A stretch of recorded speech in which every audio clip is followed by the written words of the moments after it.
After learning English all by myself and teaching so many people, I know exactly what works and what slows you down. If I were starting from zero today, this would be my path. Hello friends, welcome to your Christian Productivity channel. I am Luciana Sampaio.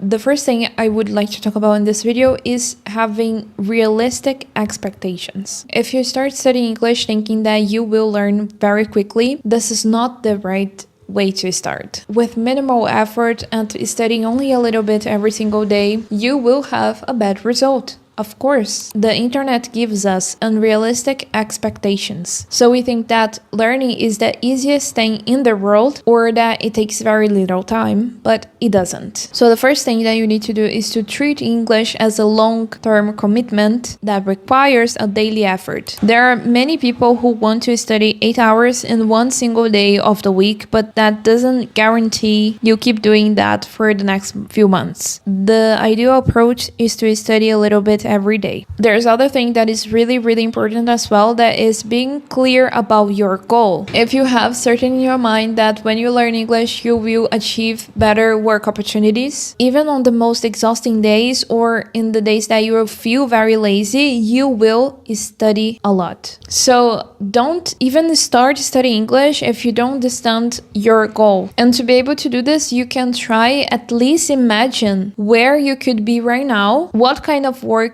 you could have if you were able to speak English today. You need to imagine yourself in a very good company or working less and getting more money because you have this kind of ability. Look at the lives of people who have achieved what you want. But you're not going to do this to compare yourself. You're going to do this to inspire yourself to keep studying or to start doing this.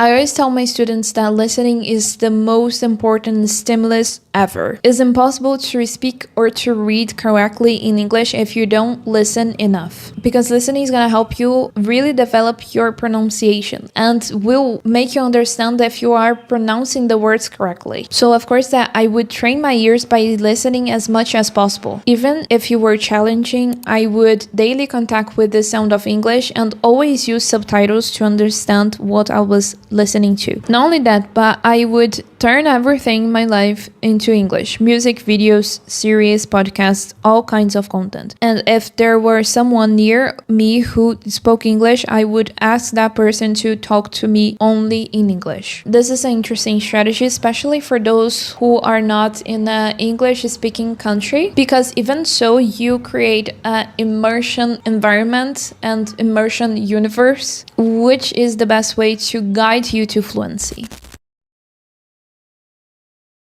I would definitely divide my studying into passive studying and active studying. This means that I would receive as much as information as possible passively, so I would listen a lot of content that interested me. But during active studying, when I really sit and start studying English, I would put into practice everything that I was learning. For example, I would write more about the content I watched that week, or try to summarize a podcast to a friend in English. All of this is part of active learning, because you're not just passively receiving information. In other words, you are applying everything that you are listening, and that's really good.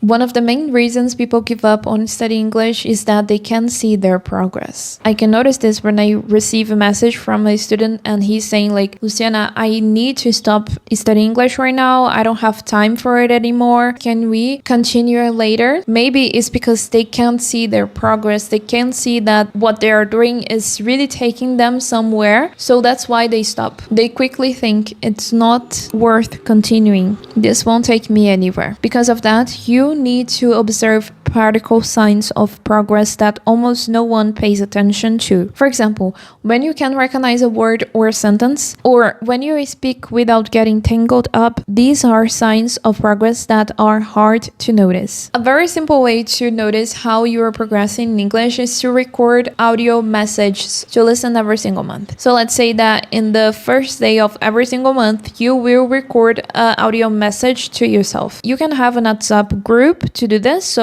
you're basically gonna record an audio every single month, and you can have alarm to remember you to do this every single time. And when you do this each month, you will notice that you improved in some area, that you know how to say that word that before was something so difficult. Now you're gonna see that it's something simple actually, and you need to congratulate yourself for that. You can also look for other practical ways to understand how you are progressing, because this will help you stay focused on English and really dedicating yourself.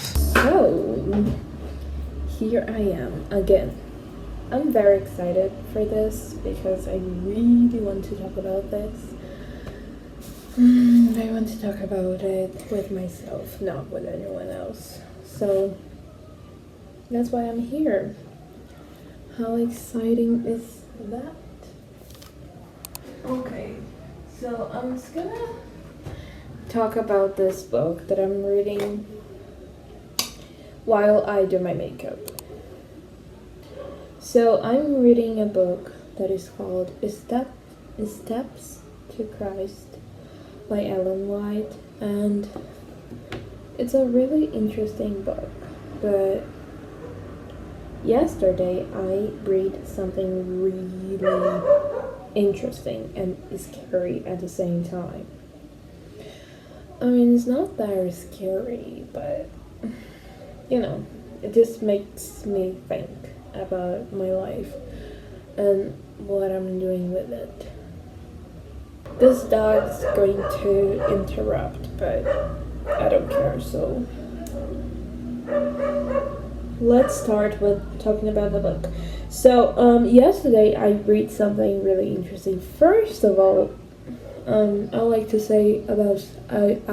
to talk about something that I was talking about with my mother this week. So salvation is not something easy that I was thinking about, because when you look at Christ and see how imperfect you are, it's just so much difficult to be saved. And I get what the book trying to tell me, because it's trying to tell me that there's no salvation without Christ. We must look at his perfection and see how imperfect we are, so we can try to change things,